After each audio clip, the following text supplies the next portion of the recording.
தெலுங்கு பேசும் மக்கள் குறித்து இழிவாக பேசிய வழக்கில் நடிகை கஸ்தூரி முன்ஜாமீன் மனு தள்ளுபடி செய்யப்பட்டுள்ளது.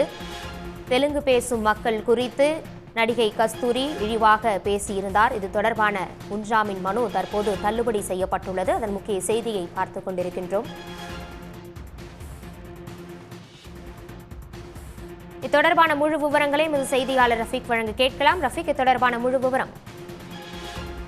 நிச்சயமாக நடிகை கஸ்தூரி கடந்த 3ஆம் தேதி சென்னையில் நடந்த ஒரு நிகழ்ச்சியில் கலந்து கொண்டு பேசும்போது தெலுங்கு பேசக்கூடிய பெண்களை குறித்து ஒரு அவதூறான கருத்துக்களை தெரிவித்திருந்தார். அந்த அவதூறான கருத்து என்பது தெலுங்கு பேசக்கூடிய பெண்கள் மன்னர்களுக்கு சேவை செய்ய வந்தவர்கள், அதாவது அந்த புறத்தில் மன்னர்களுக்கு சேவை செய்த வந்தவர்கள் என்ற ஒரு கருத்தை எடுத்து வைத்திருந்தார்.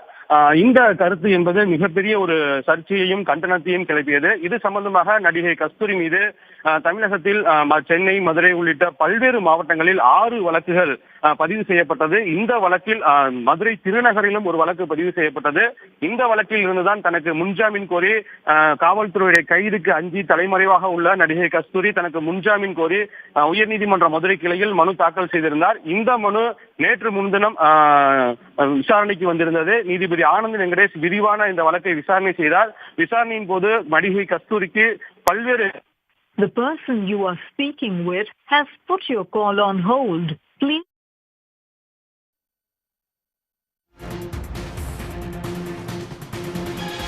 தெலுங்கு பேசும் மக்கள் குறித்து இழிவாக பேசிய வழக்கில் நடிகை கஸ்தூரி முன்ஜாமீன் தள்ளுபடி செய்யப்பட்டுள்ளது. கஸ்தூரி முன்ஜாமீன் மனுவை தள்ளுபடி செய்து ஹைகோர்ட் மதுரை கிளை உத்தரவு பிறப்பித்திருக்கின்றது.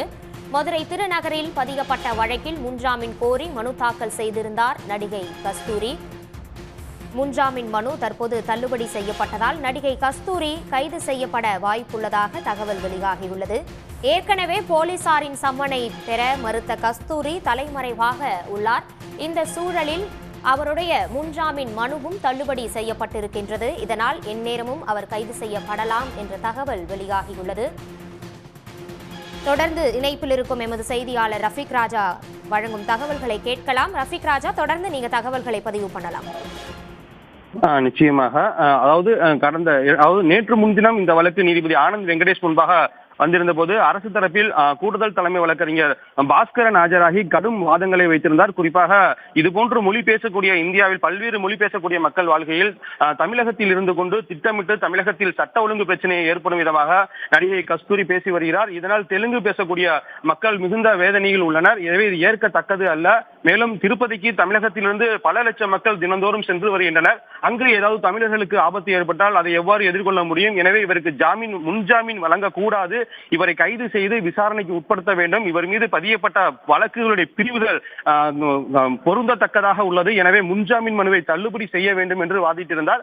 அப்பொழுதுதான் நீதிபதி பல்வேறு கேள்விகளை நடிகை கஸ்தூரிக்கு வைத்திருந்தனர். தன்னை ஒரு கற்றவர் என்றும் சமூக நல ஆர்வலர் என்றும் சமூக வலைதளங்களில் பல்வேறு கருத்துக்களை தெரிவித்து வரக்கூடிய நிலையில் ஒரு தெலுங்கு பேசக்கூடிய பெண்களுக்கு எதிரான ஒரு வெறுக்கத்தக்க ஒரு பேச்சை எவ்வாறு இவர் பேசினார், இது குறித்து இவர் மன்னிப்பு கேட்டதாக ஒரு அறிக்கை வெளியிடப்பட்டது உள்ளது. அதில் மன்னிப்பு கேட்டது போன்று தெரியவில்லை. தனது கருத்தை நியாயப்படுத்தும் விதத்தில் உள்ளது என பல்வேறு சராமாரியான கேள்விகளை நீதிபதி ஆனந்த் வெங்கடேஷ் முன்னிலையில் வைத்திருந்தார்.